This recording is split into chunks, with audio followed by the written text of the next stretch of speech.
From Los Angeles, I'm Eddie Garcia. He's Doug Stolhand. Thanks for joining us for another edition of the Puck Podcast. It's Monday, February the 24th. This is our first period of a three-period podcast. The first period, which some of you are watching on YouTube, recaps the past week in the NHL on and off the ice.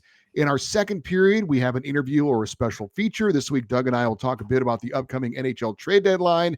And our third period is our fan feedback segment where we read listener emails. We also have our off-ice report, talk about what's going on in our lives. You can find all three periods on Apple Podcasts, Spotify, and wherever you get your podcasts. If you feel like what you're seeing, please subscribe, like, hit the bell on YouTube, on our YouTube channel, and get notified when our latest shows are out, like this one, the Puck Podcast, our weekly recap show. Also, you've got the Puck Podcast Hockey Minute, a recap of the day in the NHL, Puck Podcast reaction videos, and you will get notified if we have any Puck Podcast watch parties. Eddie and I, if you're wondering who we are and why you should continue watching or listening to anything we have to say, Eddie and I have combined for over 60 years as professional sports journalists with experience in print, radio, TV, and podcasting. We've been behind the mic as play-by-play and color analysts for professional hockey. We've been members of the NHL media for over 19 years each, and we've been putting out new episodes of this Puck Podcast for over 950 consecutive weeks without a break. We are the original hockey podcast. Each week, we will tell you about the previous 7 days in the NHL with equal coverage for all 32 teams. He's a Kings fan, I'm a Ducks fan, but no matter what team made news this week, that's the news we will bring you. We're going to recap every game from every team, and some of it may be brief, while others will be in depth. But we start with the big news of the week, and for that, I turn it over to a man that has been a pillar of support, laughter, and good times in my life for nearly 30 years now. A coworker, a boss, a roommate, a friend, and my brother from another mother, Eddie Garcia. Yeah, what a boss I was back in the college radio days. I don't know if that really counts. Hey, you hired me, so That's it true. counts. You got me a paycheck. Well, when we last left you, we had not learned who would face off in the championship game of the Four Nations face-off. We're going to wrap that up and also get into the first 2 days of action as the NHL season has resumed. But we go back to last Monday where we had 2 games on the schedule. Those 2 games, Canada versus Finland and the USA against Sweden in the Four Nations face-off. Now, the U.S. had already advanced into the title game. They had nothing to play for. However, Canada, Finland, and Sweden all had the chance to face the U.S. in the championship. If Canada beat Finland in regulation, they would advance. If Finland beat Canada in regulation, they would advance. And if the game went overtime and Sweden beat the U.S. in regulation, Sweden would advance. We start with the first game of the day, and that was Canada versus Finland. For Canada, Cale Makar would be in the game. He missed the last game because of an illness. Jordan Bennington would get the start. We had wondered on last week's show if maybe head coach John Cooper would give Aiden Hill a look since Bennington was a little shaky, but nope. Bennington was again in net for Canada. And the Canadians would get off to a great start. 2 goals in the first 5 minutes, and their big guns would be heard from. Connor McDavid scored the first goal, a shot off the post to make it 1-0. And then 46 seconds later, Nathan MacKinnon put it into the net, and Canada had a 2-goal lead, and they were off and running. Finland would call a timeout, but it wouldn't stop Canada from scoring the next goal. Braden Point putting it in the net, and it was 3-0 Canada after the opening period. Obviously not the start Finland wants.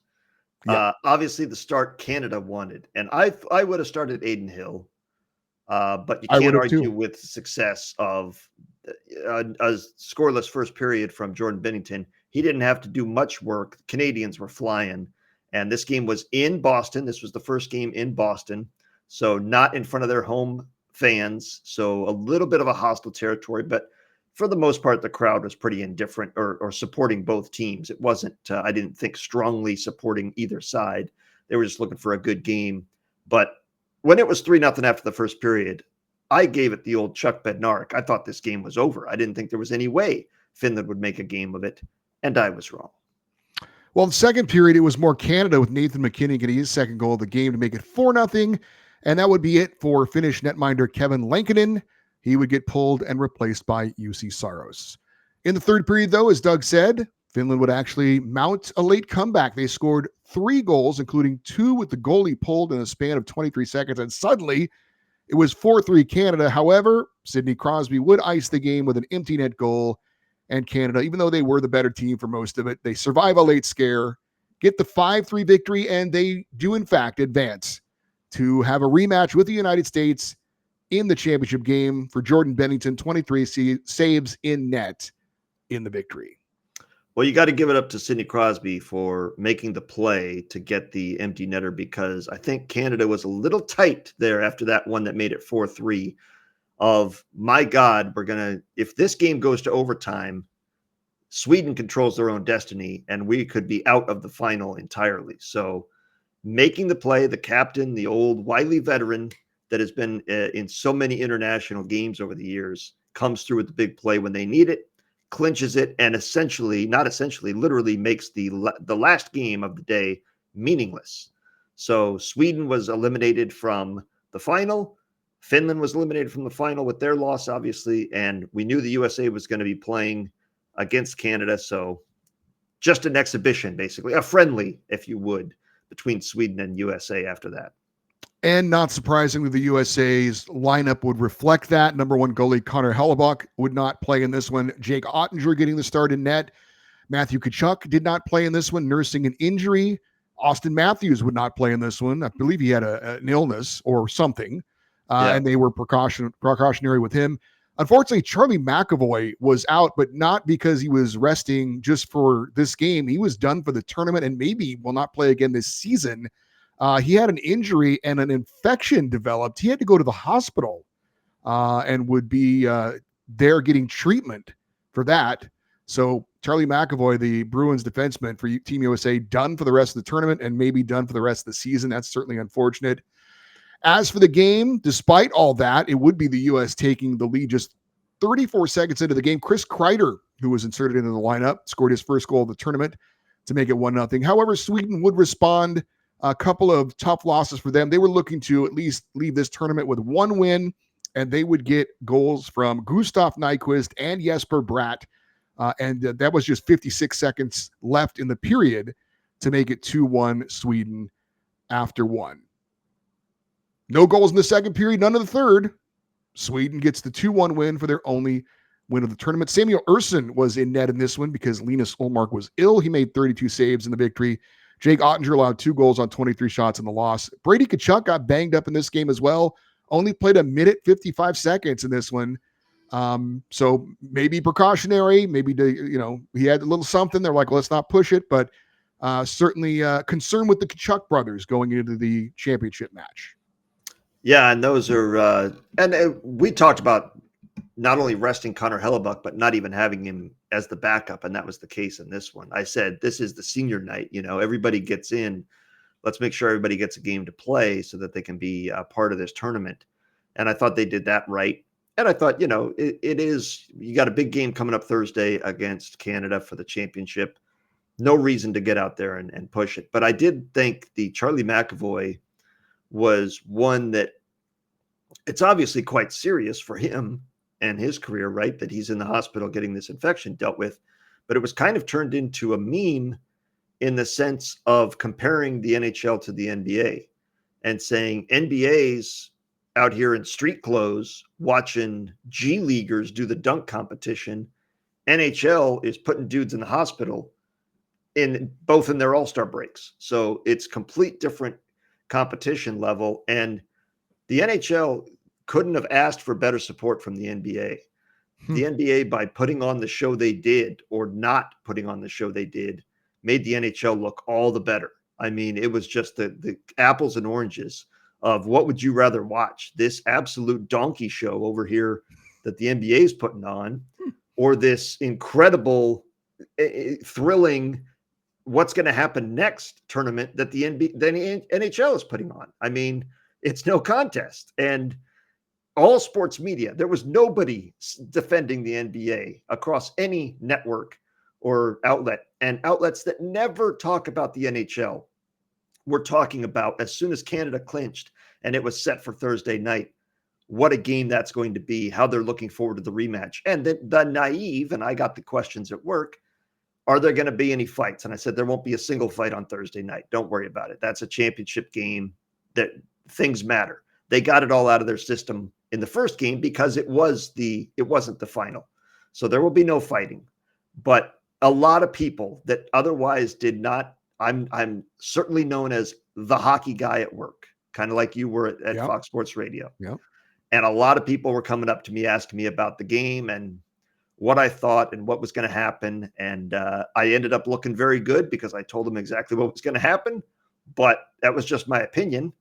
But it came out right. And so they have even more esteem for me as the hockey guy now. But it was a great tournament leading into that final. And yeah, the Tkachuk brothers there was concern for them, but you knew they were going to play. You knew those guys. Or at least try and play. Right. You knew that in a game that didn't matter ultimately mattered to them, and they were going to be on that ice.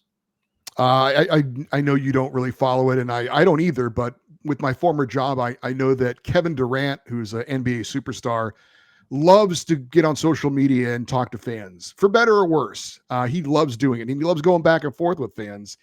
And they were going after him, and he was saying, let's just get rid of the NBA All-Star game. And they were kind of just saying, well, how about you just try? And he said, if you don't, he said, go watch hockey, basically, is what he told him. And I was like, wow, that's pretty cool that an NBA superstar would tell the fans, if you're going to complain, why don't you just go watch hockey? I was like, well, maybe some of them will. The undercurrent to that is if you want to see a sport where people try, go watch hockey. Yeah. We're here to put on a show. It's Harlem Globetrotters at this point for the All-Star game in the NBA. By the way, how about learning, and maybe you knew this, but I certainly didn't, Charlie McAvoy related to his coach. He's the son-in-law of Mike Sullivan, who was the coach for the USA and for the Pittsburgh Penguins, which I didn't know. And they talked about when the team went from Canada to the US, it was the first time because McAvoy is in Boston with the Bruins, and they were playing in Boston. It was the first time Mike Sullivan saw in person his new son-in-law, which was kind of crazy as well. So that was interesting. A little Did he just recently get married? No, I don't know, but I think he just recently had a child. Oh, his new grandson. Yes. Okay, not his new son. So no, not son. First time Mike Sullivan had seen his grandson in person. Yes. So obviously that had been birthed during the season. Right. I gotcha. Well, no, I did not know that they were related. That is educating me on the tournament as well. So it's been fun learning a little bit more about the players and that the chemistry that some of them have and the connections some of them have from their college days, from their junior days. It's been interesting. And I think, man, the table is set so beautifully for the Olympics next year because we're going to get all the countries in there. And it's not just going to be those four. You're going to get a lot of the other, maybe not Russia, but you're going to get the Czech Republic. You're going to get Slovakia. You're going to get other countries involved. And with the U.S., what the U.S. and Canada put on, which we haven't even talked about the championship yet, but what the show they put on, it was fantastic and really set the scene well for next year. And one more quick sidebar. There was one thing I was a little curious about in the Sweden-USA matchup. Would we see JT Miller and Elias Pettersson go at it in any stretch? They never even touched each other. I don't think there was one time where they even were involved in anything. And Elias Pettersson was really lousy in the tournament. I know they're saying he's nursing some sort of an injury, but as you and I have always said, if you're healthy enough to play, you're healthy enough to be held accountable for your performance. So no sidebar kind of a storyline there between JT Miller and Elias Pettersson. No, that would have been nice, especially in a game that didn't matter. Like, look, if you ever wanted to air out your differences, right? You've had a beef with each other. You're no longer teammates. Now's the time, man. Drop the gloves. Go after it. I was curious about something that I don't think I saw addressed. Maybe you did, Eddie. If somebody did something beyond the pale in this tournament, let's say JT Miller had done a Todd Bertuzzi on Elias Pettersson or vice versa. Would the suspension carried over to the NHL? Correct. Well, it's an NHL event, right? It's not the IIHF. Right. Where if you got suspended, say in the Olympics, it wouldn't carry over until your next international competition. Right. So that's a great question. I don't know the answer to that. That's an interesting question. Because that would have been a great opportunity to really go after somebody you don't like if that was the case. I've had a problem with Brad Marchand for years, and I'm fixing his wagon right now. And then just go right back into action on Saturday like nothing happened. Well, all right, let's get into it. One of the most highly anticipated days of hockey in a long time, and probably even bigger than a Stanley Cup final Game 7, because You had people Yeah. interested in this game that didn't care about the Florida Panthers or the Edmonton Oilers. This was country versus country, USA versus Canada, and a lot of eyeballs were on this. And certainly us hockey fans are hoping it would live up to the hype. As for the lineup for the U.S., Austin Matthews back in the lineup, both Brady and Matthew Tkachuk in the lineup, and Connor Hellebuck, of course, back in net facing Jordan Bennington in the goaltender matchup. Would there be a fight to start this one? Doug said no. He was correct. There would be no fight to start this one. But Canada would grab the early lead on a Nathan McKinnon goal, a seeing eye shot from distance through a lot of traffic. The U.S. still would respond. Brady Tkachuk evening it up at one apiece after Austin Matthews tried a wraparound, lost the puck, but Brady Tkachuk crashing the net was able to get it and put it in. And after one period, we were tied at 1-1. Second period, U.S. defenseman Jake Sanderson, who was playing because of the Charlie McAvoy injury, found a loose puck after a shot and a deflection, puts it in to give the Americans a 2-1 lead, but Canada would respond. Sam Bennett scoring a goal on a beautiful no-look pass from Mitch Marner, and we were tied 2-2 after 2. No goals in the third period, so your championship game of the Four Nations face-off would be decided in sudden death overtime. And in that overtime, the U.S. was taking it to Canada. It looked like it might only be a matter of time before they would get the victory. But Jordan Bennington made several big saves and kept his team alive for Connor McDavid to find himself alone in the slot of all people. And he would not let that opportunity pass. He puts it into the net, and Canada pulls out the 3-2 victory. It lived up to the hype, Doug. It was a great game. Yep. Just put a cap on an amazing exhibition of hockey, a great event. And again, sudden death overtime. Unfortunately for us as Americans, it didn't go the way for our country, but still a terrific game. One of the superstars of the league gets the game winner, and Canada has bragging rights taking the first ever Four Nations face-off.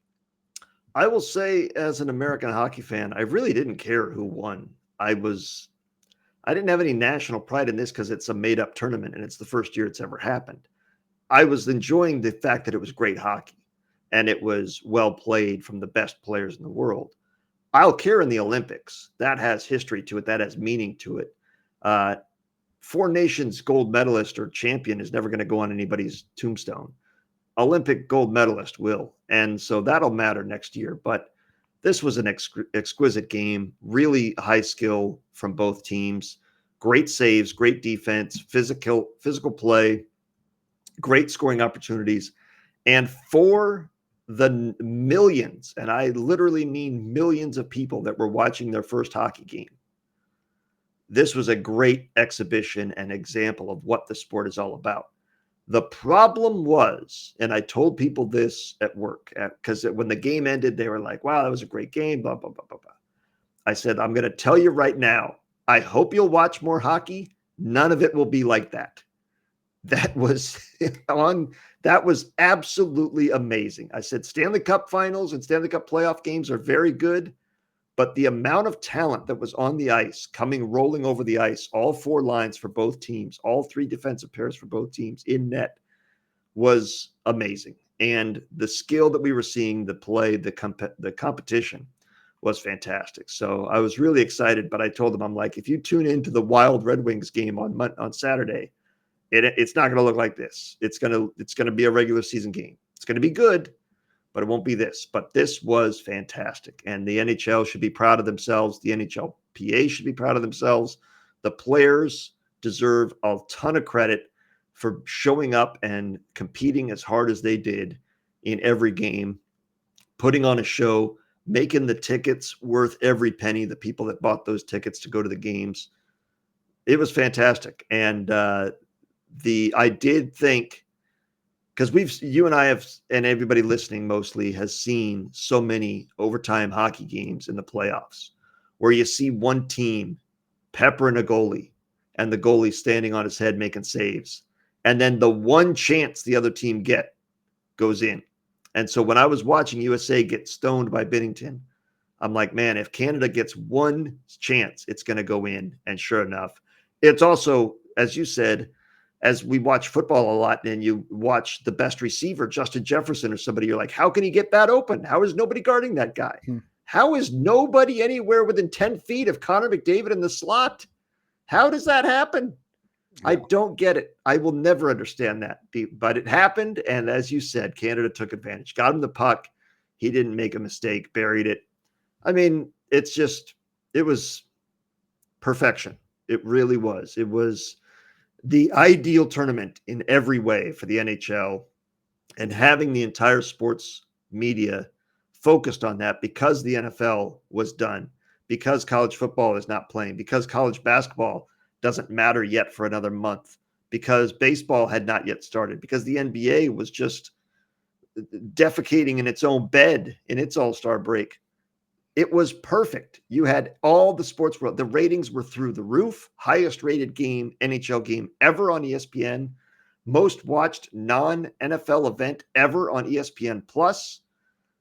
It was fantastic. It was a huge, huge win for the NHL. And if Gary Bettman has taken his lumps as commissioner, overseeing and being a part of this in any way, he deserves a ton of credit, because this was a massive success for the NHL.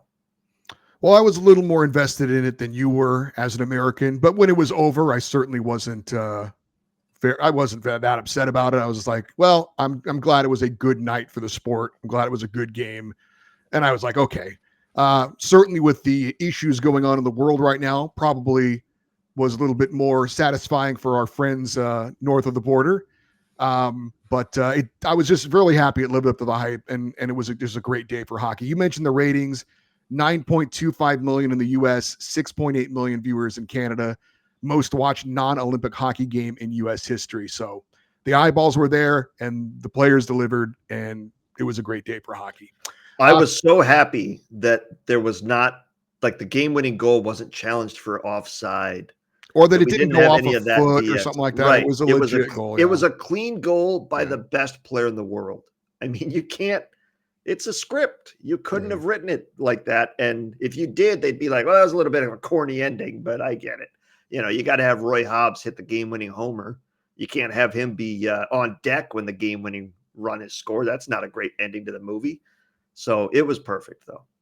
Connor McDavid was named the championship game MVP. It absolutely should have been Jordan Binnington and not Connor McDavid, in my opinion. Nathan McKinnon was named the tournament MVP. And then if there was one player I would say had kind of a coming out party, I got to go with Jacob Slavin, the defenseman for the U.S. He got a lot of love in this tournament, and deservedly so, for all of his great defensive play. And it kind of it just kind of, we talk about there needs to be an award in the NHL for a defensive defenseman. And a player like him, he kind of put on display why that's so important, why that, those kinds of skills are still important and respected. So I don't know. I don't know if his play in this tournament would, kind of get that conversation going at all. But if we could have a Marc Messier Leadership Award, it's not like, oh, we can't create a new award. Why not? We did for that. Right. So let's have a defensive defenseman award out there. But I really enjoyed watching Jacob Slavin as a beer league defensive myself, and seeing the plays that he made. And it was kind of cool to see him getting a lot of love in that tournament. 100%. And we've been singing his praises here on the show for a few years, because he, along with Brett Pesce, are two of the cornerstones in Carolina in the past. And we've always said they've got such a great defense, and they build around that defense for their Stanley Cup aspirations. And him getting the showcase, and he will again next year in the Olympics if he's healthy, is going to help that brand.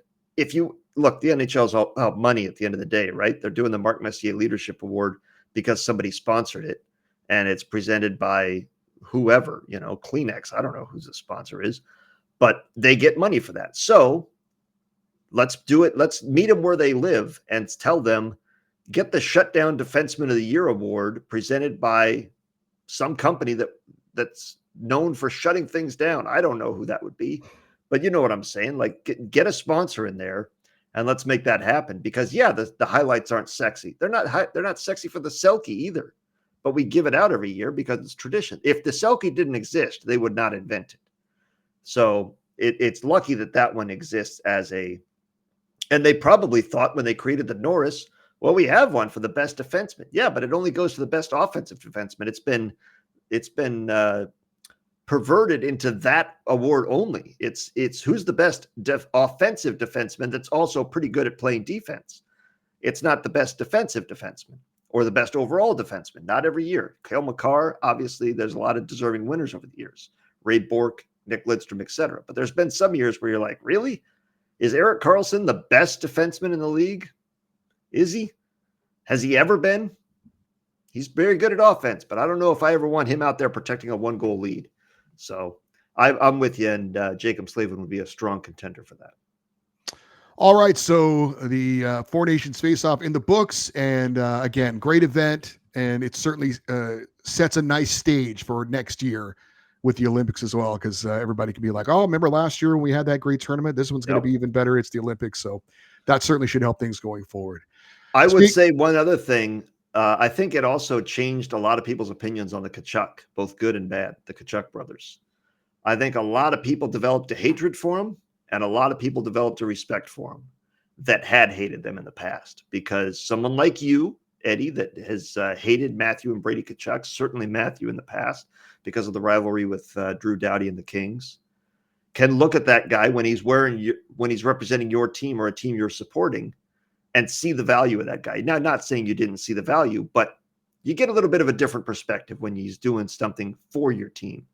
And I think a lot of Canadians that have been accepting of Brady Tkachuk over the years because he's on the Senators, they developed a strong hatred for that man over these 2 weeks. All right, so let's get into the start or the resumption of the NHL season. We had 14 games on Saturday, so 1 day off after the championship. That was one thing I thought the NHL got wrong. There was not enough of a gap between those two, because as we see on Saturday, the majority of the players, or a lot of the players, I should say, did not play. That's not what I saw. I saw most of the players that did play. Goalies, they're out. You know, Bennington and Hellebuck, they're not going to be playing. They just played. The McAvoy's obviously not playing. Tkachuk was not playing. So it was unfortunate. But I thought it was just 1 day too short. I thought they should have resumed on Sunday. All right. Well, on Saturday, the first game of the day after the Four Nations face-off would be in Detroit, where the Wild rally to beat the Red Wings 4-3 in overtime. Marco Rossi's 20th of the season was the game winner in sudden death, scored on a breakaway out of the penalty box to win it. Matt Boldy added his 21st of the year in the third period. That was followed by Marcus Foligno's tying goal to send it into OT. Wild goalie Marc-Andre Fleury played in career game number 1,045. He passed Roberto Luongo for second most in NHL history, trailing only Martin Brodeur. In the loss for Detroit, Alex DeBrincat had his 25th, Dylan Larkin his 24th, 13th power play goal of the year for him, tied for the NHL lead. Some tough news, though, for Minnesota, as it was revealed during the game that star Kirill Kaprizov, who was initially going to miss 4 to 6 weeks, is now out indefinitely. There is no timetable for his return as he's recovering from some lower body injury. So the good news for Minnesota is that they've had success without him. The bad news is, though, is that if he doesn't play in the playoffs, it's really hard to imagine that Minnesota could really do any damage. We'll see. Well, better to get that news before the trade deadline so you can actually address it potentially at the deadline. If they do a Vegas Golden Knights, and that's what we're forever going to call it, and long-term IR him for the rest of the season, they can use his full salary to go out and acquire talent and then have him come back potentially in the playoffs and be well over the salary cap, but that doesn't apply in the playoffs. So better to have that happen now. And we will talk about that in the second period. Flyers roll over the Oilers 6-3. Philadelphia scoring 4 goals in the second period. Owen Tippett had 2 of them, numbers 15 and 16 for him. Rookie Matvei Michkov gets his 17th. In the loss for Edmonton, Leon Draisaitl gets his NHL-leading 41st goal of the season. John Klingberg scored his first of the year and first as an Oiler. Goalie Stuart Skinner allowed 5 goals on 31 shots in the loss. Four Nations hero Connor McDavid did play in the game. No points. He was a -3. An impressive win for Philadelphia. Edmonton's obviously loaded, and a lot of the majority of their roster was well rested and ready to play. Connor McDavid coming off that game, obviously, but as you mentioned, Draisaitl knows, but 6 goals past the Oilers is an impressive feat. Speaking of well-rested, the Washington Capitals, who had no players in the Four Nations face-off, crushed the Penguins in Pittsburgh 8-3. Capital star Alexander Ovechkin did not have a goal, even though his team scored 8. Right. But defenseman Jacob Chychrun had 2, both in a 5-goal second period, numbers 15 and 16 for him. Tom Wilson scored his 25th. Alexi Protas his 23rd. For Pittsburgh goalie Alex Nedeljkovic started, allowed 5 goals on 14 shots before getting pulled. Sidney Crosby, of course, on the Four Nations championship team, scored his 18th of the season in the loss. That was career goal number 610, tying him for 18th all-time with Bobby Hull. I mean, a boat race win. This used to be one of the marquee games when you had Ovechkin versus Crosby. Kind of lost its luster over the years because of the young talent that's in the league now, and these guys a little bit longer in the tooth. But, I mean, a 5 goal win over Pittsburgh in Pittsburgh is still impressive for Ovechkin. And for them to pick up right where they left off and then some as a team, you worry about rust for 2 weeks off. Not one bit. They looked fantastic. Also, before the game of this one, the Penguins paid tribute to Mike Lang, who passed away this week at the age of 76, was the voice of the Penguins for 46 years, was a Pittsburgh icon, Hockey Hall of Famer, known for his colorful goal calls. My personal favorites, get in the fast lane, grandma, the bingo game's about to start, and buy Sam a drink and get his dog one too. Yeah, we ridiculed Mike a lot on this show over the years. Didn't. We didn't? This guy did. Oh, yeah. You didn't laugh at my impressions? We're amusing sometimes. Yeah. I did not care for Mike Lang's call of the hockey game, but I will say that from what I have heard and read, he was a gentleman. He was a great guy on and off the mic, and was, as you said, an icon in Pittsburgh that will be missed, and has already missed on the games since he retired, but now will be missed as just a presence in Pittsburgh and the hockey community. So condolences to all that knew and loved Mike. Sabres embarrassed the Rangers with an 8-2 win. New York goalie Igor Shesterkin allowed 5 goals on 16 shots and got pulled in the first period. Rasmus Dahlin scored 2 goals for the Sabres. They scored 5 in the opening period, as I mentioned. For Dahlin, goals 8 and 9 on the season. Tage Thompson also scored twice, numbers 27 and 28 for him. And Ryan McLeod had 2 goals, numbers 13 and 14 for New York. Chris Kreider, he had his 17th of the year in the loss. Also in this game, we saw or heard, or maybe both, Rob Ray, the in-between glass reporter for the Sabres, took a puck off the dome and yelled out "fornicate" on the live microphone. He didn't say that. He said the other F word. And of course, he's a hockey announcer. Former player. He did get some stitches, but stayed on the job there, had like a golf ball on his head. Not literally, obviously, but the welt. And stayed out there. But nice way to start for the Sabres. Not a good way to start this second half playoff push kind of part of the season for the Rangers. Yeah, that was the only bad thing that happened all night for the Sabres. My goodness, was Rob Ray taking one off the dome. And I missed Rick Jeanneret on the mic because remember the classic fight between the benches there and the two coaches yelling at each other. And Rob Ray's microphone was picking up all the obscenities from both head coaches as they shouted past him. And Rick Jeanneret pleading with the truck to let's turn down Rob Ray's microphone. Oh, it's a nice Rick Jeanneret. Nice job. And I was missing that one, but he's got that spot right between the benches, and puck was fired out of the defensive zone, deflected right into his head. And as you said, before they could bleep it, out came the truth. And that was also said probably by most of the Rangers roster that night, because holy jumping, what a bad game for a team that is underachieved all year, but is hoping, still has time here to get themselves back in the playoffs. To come out and get boat raced, embarrassed by the Sabres is just awful, just unacceptable. Kraken surprised the Panthers with a 2-1 win in Florida. Jared McCann's 15th of the season. In the third period was the game winner for Seattle. Capo Kakko scored his 10th of the year. 25 games with Seattle. Kakko's got 6 goals and 18 points. In 30 games with the Rangers, he had 4 goals and 14 points. Kraken goalie Joey Decourt allowed 1 goal on 27 shots. No Matthew Tkachuk in this one for Florida. He's being evaluated for a lower body injury, suspected to be a groin injury, and for now, he is out indefinitely. Stars down the Devils in Dallas 4-2. Matt Duchene gets the game winner, his 23rd. Defenseman Thomas Harley from the Canadian championship team, scored his 10th of the season. Power play goal for him in the loss for New Jersey. Jack Hughes, who was pretty underwhelming for the U.S. in the Four Nations, had 2 goals in this one, numbers 25 and 26.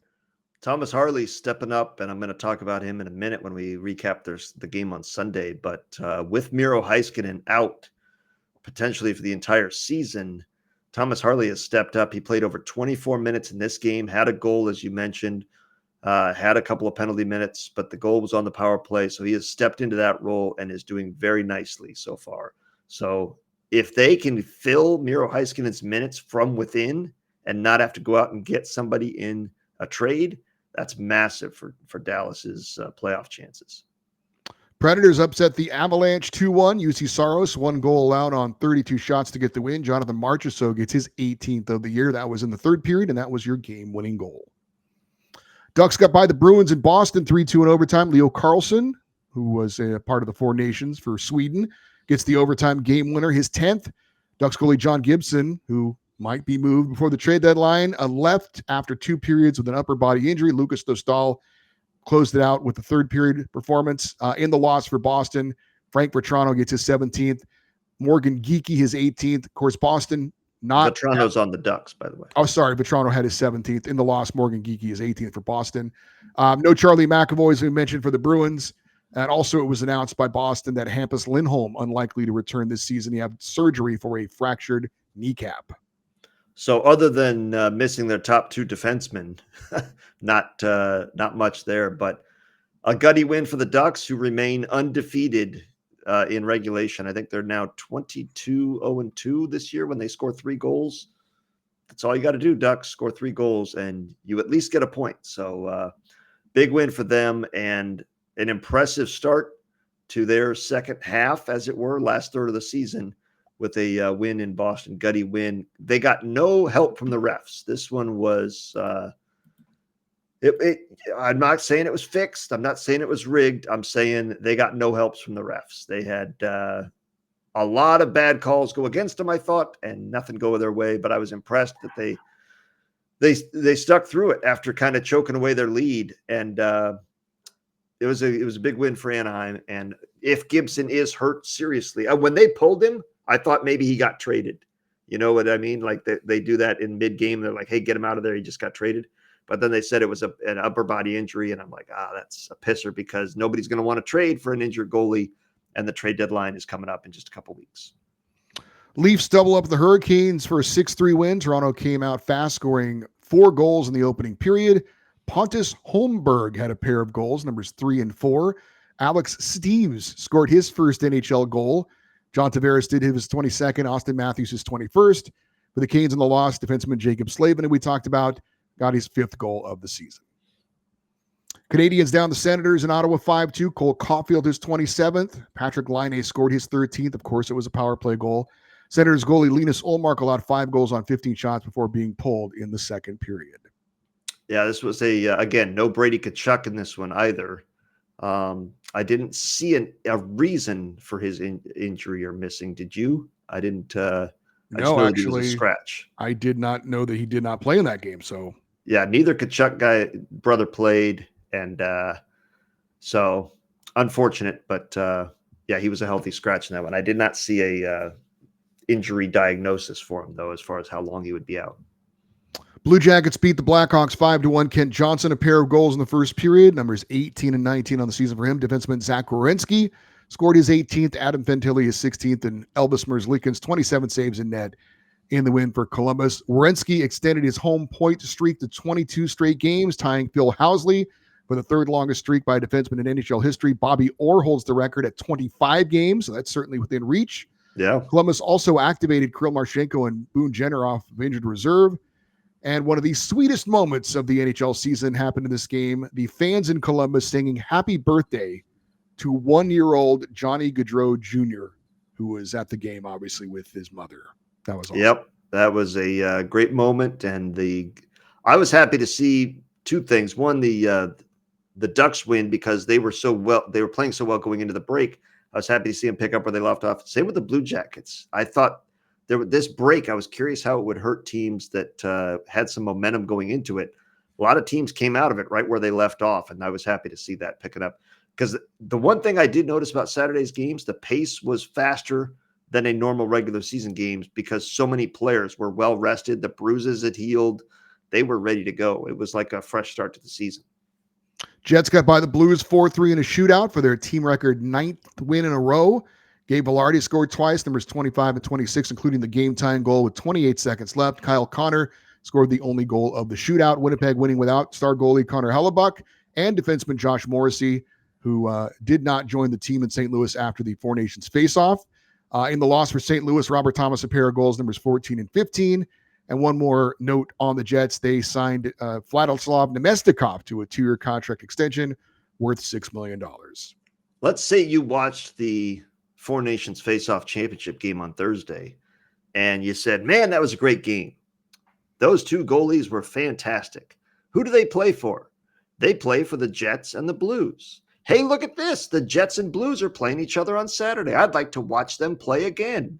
Well, tough toenails, my friend, because Connor Hellebuck didn't even dress, and Jordan Binnington was on the bench, as they should be 2 days after the game. But, man, Winnipeg, again, no rust at all, picking up where they left off, and their season continues to be an amazing 40 wins now on the season already, and we still have 2 months to go in the season. Amazing. Kings beat the Utah Hockey Club 5-3, fresh off his Four Nations gold medal. Defenseman Drew Doughty had his first goal of the season, 2 assists as well. Kevin Fiala scores his 22nd. In the loss for Utah, Barrett Hayton scored all 3 goals for the hat trick, goals 13, 14, and 15. That's the first hat trick in Utah Hockey Club history. One other LA hockey note, the NHL making it official, announcing that Los Angeles will host the 2025 NHL draft. I assume you and I will be there, barring something unforeseen, but it is a shame that it is decentralized and none of the GMs are going to be there this year, other than the Kings. I would assume Rob Blake and the Kings will make a big show of being there, but maybe not now that I think about it, because as I think about the other drafts, I don't think the local GMs show up either. It's just kind of and it's a shame, because that's always been one of the nice things, is seeing the prospect immediately meet the boss kind of thing. You meet the head coach, you meet the GM, you meet the owner, you take the picture, get the jersey. It's a great moment. Now they're just going to go up, meet a 70-year-old Gary Bettman, probably tell him, you're a lot smaller than I thought. He's going to tell him where to smile and take a photo, and they're going to go hit the media. It's going to be a weird vibe this year. I think it's not going to be what it used to be. Golden Knights beat the Canucks 3-1. Brandon Saad scored the go-ahead goal in the third period, his second goal in 5 games since joining Vegas. Tomas Hertl added his 22nd of the year, and goalie Aiden Hill made 33 saves in net. In the loss for Vancouver, Jake DeBrusk gets his 22nd goal of the year. Kevin Lankinen in net for this one for Vancouver, and fresh off his new 5-year contract, $22.5 million, $4.5 million per season. Certainly a nice deal for a guy who signed a 1-year deal for $875,000 September 21st as a free agent.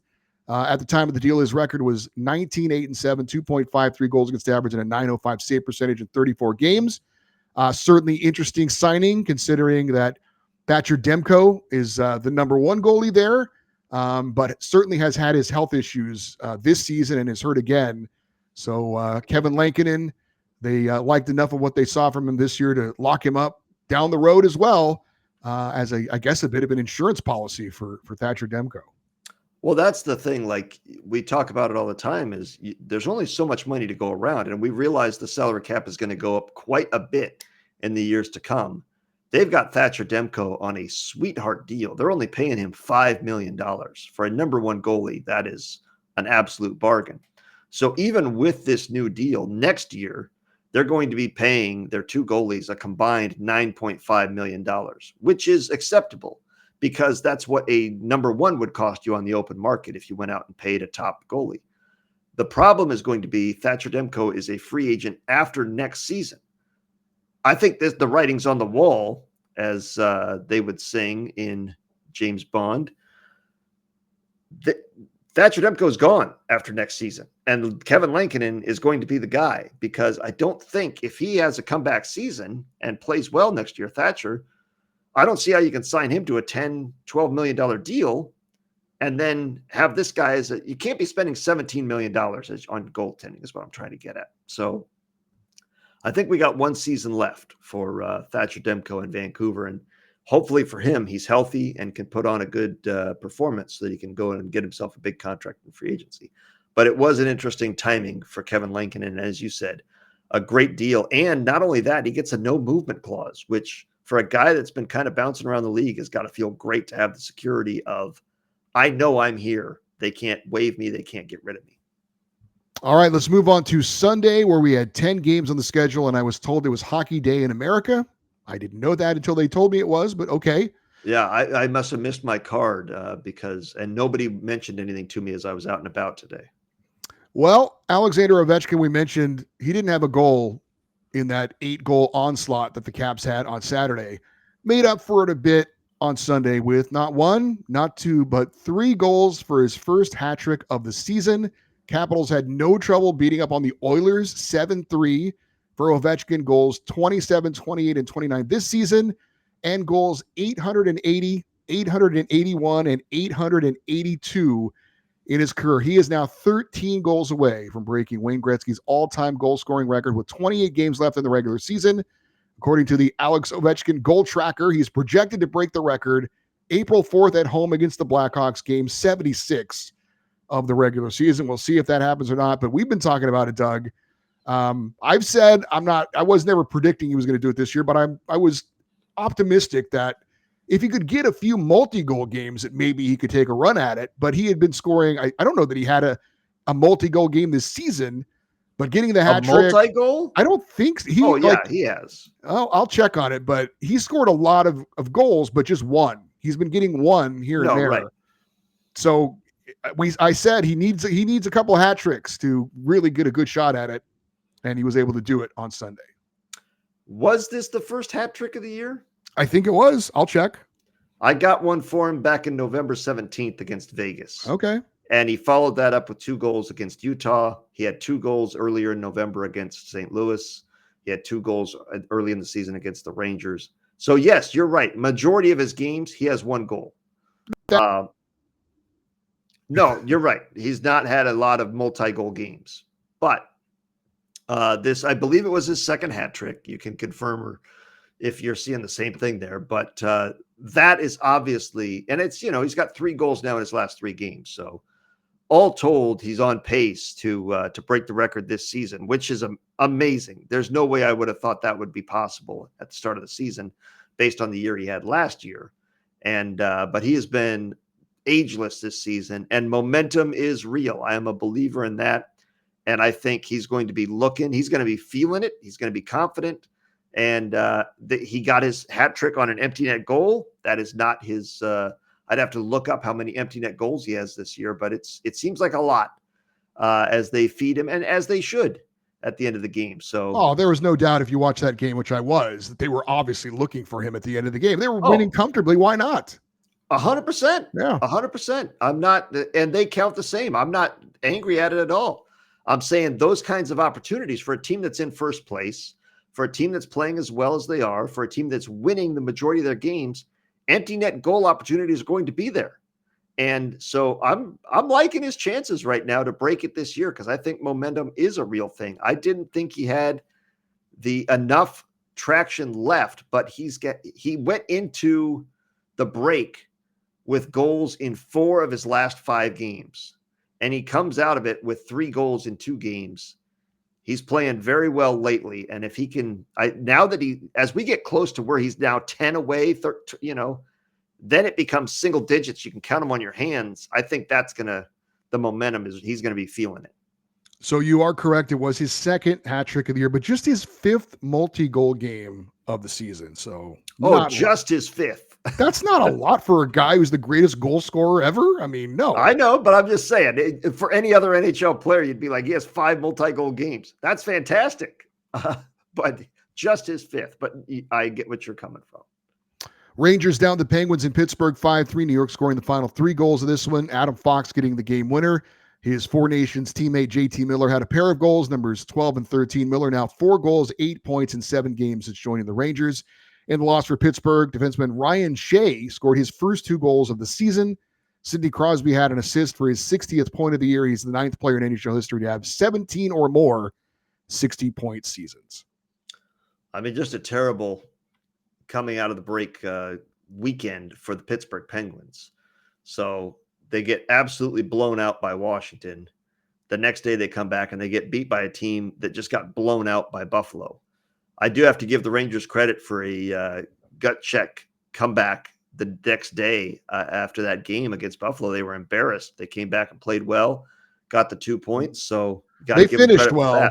They finished well. They didn't look so good for about the first half of this game. I think they had like 5 shots on goal, and fortunately for them, they were able to turn it on late. Yeah, I think what they end up with 17 shots on goal total. It was something absurdly low. 16 shots on goal total. So no, they did not play well, and this is not a kind of performance. But they got the 2 points, and they needed that. Pittsburgh, it's obviously a wrap. Fit them for the toe tag. That's it. We're not seeing anything from them. And Washington, my God, you come out of the break, and I get that the Penguins aren't very good, but the Oilers are, and you score a combined 15 goals in 2 games and just win a couple of absolute laughers. I mean, what a team they have put together in Washington this season. Incredible what Spencer Carberry has been able to do with that roster, man. Red Wings bounce back from their overtime loss to Minnesota with a 5-4 overtime win against the Ducks. Patrick Kane scored 2 goals, numbers 13 and 14. With his second goal was the game winner in sudden death. Detroit jumped out to a 3-0 lead in the first period. Alex DeBrincat scoring his 26th of the season. The Ducks, though, would rally with the final 3 goals of the game in regulation. Owen Zellweger and Cutter Gauthier each had 2 goals in the victory. Numbers 10 and 9. 10 and 11. Only had the 1. Yeah. 10 and 11 for Cutter Gauthier. Yeah. Detroit now 8-1-1 in their last 10. For the Ducks, Trevor Zegras, I think, is going to get a suspension. He had a shoulder to the head of Detroit's Michael Rasmussen. No penalty was called on the play. They just must have just missed that one somehow. But I'm expecting next week we'll be talking about a suspension for Trevor Zegras. It's possible. I don't think he has a history of it, so I wouldn't be surprised if he got a fine at most. I would be surprised at a suspension, but not, gobsmacked. I was impressed that the Ducks came back. They absolutely came out like feces here, gave up 3 goals in 5 minutes, 2 of them on the power play, and looked like it was dead in the water. But they fought back. And look, as a Ducks fan, you're looking for things to build upon. It's the fact that Cutter Gauthier had 2 of the goals, including the game-tying goal, and Olin Zellweger had the other one. The young guys are coming through. The team got a point on the road when they played poorly, and that's huge. And they continue their climb back into the wild card race. Lightning beat the Kraken 4-1 for their 5th win in a row. Andrei Vasilevsky, 36 saves in net. Brendan Hagel gets the 27th goal of the season. Nikita Kucherov adds his 26th. Tampa Bay 6-0-1 in their last 7. In the loss for Seattle, Shane Wright gets the lone goal, his 13th. In net for the Kraken was Ales Stelska, making his NHL debut. He allowed 3 goals on 22 shots. He's the first goalie ever to make his NHL debut with Seattle. All their other goalies had their NHL debut somewhere else and then joined the team. Kraken 0-7-1 all time against Tampa Bay. That's a tough assignment on the road in Tampa to play a very good Lightning team. But congratulations to him for making it into the league and getting a game under his belt, and he can go from here. But as you said, the first ever, that's cool to be the first Kraken player to make their debut in net. Blues beat the Avalanche 3-1, fresh off his gold medal winning performance. Goalie Jordan Bennington, 27 saves in net for St. Louis. Blues score all 3 of their goals in the second period. Dylan Holloway gets his 17th, and Colton Parayko his 13th. In the loss for Colorado, Devon Taves scored his 7th. No points for Nathan McKinnon in his first 2 games back from the Four Nations. Still leads the NHL with 87 points, and Kel McCarr had an assist for his 400th career point. Very surprising that impressive win for St. Louis, and Jordan Bennington, like you said, playing great. But the Avalanche come out of the break with games against Nashville and St. Louis. granted on the road, but score combined 2 goals with the talent that they have. That is surprising. And you got to think those sticks are going to heat up sooner rather than later. But nice win for the Blues to keep their fleeting. I mean, they're still in the playoff race, but that's an impressive win. That's 2 points you didn't expect to get. Devils shut out the Predators 5-0. Nico Dawes, 29 saves in net for his first career shutout. Stefan Nason gets his 19th goal. Andre Palat, his 13th of the season for New Jersey. Miserable season for Nashville and New Jersey. That's the 2 points. That's exactly, a lot of times you see a good team play a bad team and it's more competitive than it should be, or they just flat out get beat like we saw with Colorado and Nashville. That's exactly what you need to do when you play a team like Nashville that's struggling. Get out early, shut them down, get the 2 points, get out of there. That's exactly how it's supposed to be done by New Jersey. And same with the next game, we're going to talk about the Maple Leafs against the Blackhawks. Maple Leafs taking care of the Blackhawks in Chicago 5-2. Nick Robertson scored 2 goals, numbers 9 and 10, both in the second period. In the loss for the Blackhawks, Tuvo Teravainen scored his 13th of the year. That was his 500th career point. Stars get by the Islanders in New York 4-3. Jason Robertson, the hat trick. Goals 21, 22, and 23 for Dallas. His third goal of the game also was the game winner for the Stars. In the loss, Kyle Palmieri, 17th goal of the season for New York. I mentioned Thomas Harley playing 24 minutes. He played almost 28 minutes in this game. So, again, that guy is taken over as that top defenseman. And if he can give them quality minutes like he's done these last 2 games, and as he showed in the Four Nations tournament, that's huge for Dallas with Heiskanen out. And when he gets back, whether it's later this season or next season, they've got a pair of studs they can build around, much like we saw for years in Nashville when they had Suter and Weber to build around, and they were always competitive because they had those 2 rocks on defense. That could be Dallas's foundation for a long time to come. Utah Hockey Club held off the Canucks for a 2-1 win. Dylan Guenther's 21st of the season on the power play in the third period was the difference. Kirill Velmelka only had to make 14 saves in net. In the loss of Vancouver, Jake DeBrusk gets his 21st goal of the season. Once again, like I said with Colorado, Vancouver, though not in a secure playoff spot, they're fighting for their playoff lives, and they come out of the break. Only 2 goals in 2 games, loss in Vegas in regulation, loss in Utah in regulation. Brutal for them to come out the way they have for some meaningful points, and it's allowed teams behind them, even including Utah and St. Louis and the teams that we just talked about, to come back.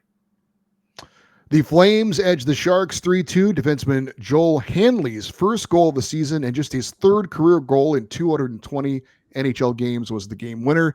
Nazem Kadri added his 20th. In the loss, Tyler Toffoli gets his 21st. Rookie Macklin Celebrini his 18th for San Jose. Good things to build around for San Jose. Some pieces there. As you mentioned, Toffoli, a guy they went out and got as a veteran, and Celebrini. They just need more of it, and we're going to talk about that in the second period. All right, let's check out the standings in each division, and we'll check the wild card, but we'll start with the Atlantic Division, where the Toronto Maple Leafs are on top by 1 point over the Florida Panthers. Maple Leafs 72 points. Florida has 71. And the Leafs also have a game in hand on the defending Stanley Cup champs. Third place right now is the Tampa Bay Lightning with 68 points. So pretty competitive, top 3 there. The Red Wings are in 4th place with 64 points. And you've got Ottawa with 62, Boston with 61, Montreal with 57, and Buffalo with 51. If you're below, and we got to give credit to Detroit and what Todd McClellan's been able to do. They're scoring a full goal more per game under Todd McClellan than they were under Derek Lalonde, and they're giving up a half goal per game less. Same roster, completely different results. And Detroit looks like not only will they make the playoffs, but they're going to be a tough team because they will have absolutely nothing to lose and youthful enthusiasm going for them and excitement to be in the postseason for the first time in a while. So really impressed with what they're doing. But if you're below them, it's such a battle right now, and it's going to be, we don't have a lot of games left. We're looking at like 22, 23 games left for some teams. It's going to be a hell of a battle. Well, I guess with 25 now as we're looking at these with 57, but that's going to be, every game is so vital, and losing in regulation is so painful for those teams. It's going to be fun to watch on the outside looking in. Metropolitan Division, Washington Capitals on top with 84 points, a 14-point lead over second place Carolina. Insane. The Hurricanes and Devils both have 70 points, but Carolina has one more regulation win. They also have 2 games in hand on the Devils, so they're the second place team. New Jersey right now is third. Columbus is in fourth place with 62 points. The Rangers have 60. Islanders 57 points, as do the Flyers. And then in last place, the Pittsburgh Penguins with 55 points. The concern I have for all 3 metropolitan teams there at the top is they don't have any meaningful games left. Washington has clinched the division, not officially, but they've clinched the division when you've got a 14-point lead with 25 games left. And then the other problem is for the Hurricanes and the Devils, they've clinched the second and third. They're pretty much locked in there. They're not going to fall down below the Blue Jackets. So I don't think either one of them really cared too much about home ice advantage. They do, but not to the point that they're going to go all out. So the problem is if the last 25 games of the season don't have meaning for you as a team, you don't get into that playoff mindset. You don't get that passion and energy going. Whereas the teams that are below you, the wildcard teams that are fighting for spots, are going to be coming in playing playoff caliber hockey. So that's my concern for those 3 teams as they go into the playoffs is I think they're all – and look, one of the Hurricanes or Devils is going to advance because they're going to play each other. But the Capitals could be ripe for an upset at the hands of a wild card, especially if a team like Boston, like the Rangers, get in there with the talent that they have. Well, let's check the wild card race in the East. Right now, your 2 wild card teams are the Red Wings and the Senators. Ottawa is tied in points with Columbus, who's the first team right now on the outside looking in. They both have 62, but the Senators do have 2 more regulation wins than the Blue Jackets. And then you've got the Bruins with 61 points, Rangers with 60, Islanders 57, Canadians 57, and the Flyers 57 points as well. Yeah, I think it's obviously wide open there. And as we look at it and we talked about, Buffalo maybe only has 51 points, but that's still just barely below 500. They're not an awful team. They're last place, but they're not awful. So there is no bad teams in the Eastern Conference, and that makes it very difficult for teams to gain ground because every game is a battle, and you're going to be fighting for points oftentimes against other teams that are in that same race with you. So yes, while Philadelphia can look and say, we're only 5 points out, you've got 6 teams to pass in that process. So very tough task for some of these teams. Let's move over to the West. We'll check the Central Division standings. Winnipeg Jets with 40 wins and 83 points on the season in first place in the division. Dallas is in second place with 76 points. Minnesota third with 72 points. The Avalanche, 68 points. They're in fourth place. Then you've got the Utah Hockey Club, 57 points. The Blues have 58. I'm not sure why that standings have them like that, but the Predators 47 and the Blackhawks with 41 points. That's a typo there. Utah actually has 59 because they won today's game against I just talked about it. Vancouver. So they actually have 59 points. So that was not updated, but the position was. So a little bit better, but I think it's not, I know you didn't put that line there, but it's very well placed, that middle line. Though 4 teams above it are going to make the playoffs, the 4 teams below it will not. And I just don't see a way that Utah or St. Louis can make a run at this point to catch and pass the teams for that final wildcard spot. And finally, the Pacific Division, Vegas Golden Knights currently on top with 74 points. The Oilers have 72 points, 2 points back. Kings are in third place with 67 points. Then you've got the Canucks with 63, the Flames with 60, Ducks 57, and then the Kraken with 54, and the Sharks 37 points on the season. Yeah, San Jose. Any reason the Kings are bolded? Because it's from my phone, and that's, you click on your favorite team, and that's the reason why. Yeah, we're trying not to favor it. I get you. I'm just giving you a hard time. But obviously the standings there at the top, I think as much as you love your Kings, I think you would admit that they're probably not going to win the division. It's going to be either Vegas or Edmonton. So while they are only 7 points out, they are also only 7 points away from the Flames. And I don't think they're going to get caught and passed by the Flames. So I think the Kings are locked in at that 3 spot. which means they're going to play whichever team does not win the division. I would think they would prefer Vegas just to get a change of scenery and bad mojo from the past 3 years of facing Edmonton in the first round. But that wild card, I think, I talked about Utah and St. Louis. I guess I can't really count them out because I don't believe that firmly in Vancouver that they're going to be able to hold on to that spot. And I don't believe too firmly in Calgary that they're going to hold on to that. So that while I don't think it'll ultimately matter in the wild card, as we look at the standings now, Avalanche with the top spot, and they may or may not pass Minnesota for third in the Central, which would drop Minnesota into a wild card spot. But either way, I think the Avalanche and Wild are going to make the playoffs. That last wild card spot may not matter in the grand scheme of things because you're going to play Winnipeg in the first round. But it's completely up for grabs, I think, down to I would include the Ducks at this point because they've been playing well. And 6 points out with 26 games to play, that's not insurmountable. And you're going to be playing Vancouver a few times. You're going to be playing Calgary a few times. And I just don't believe any of those teams are above any of the others. So I think it's pretty wide open there between those 5 teams. All right. Before we close it out, you want to do any individual stats? You want to throw any of that out there? Or I didn't have it prepared. So all right. No.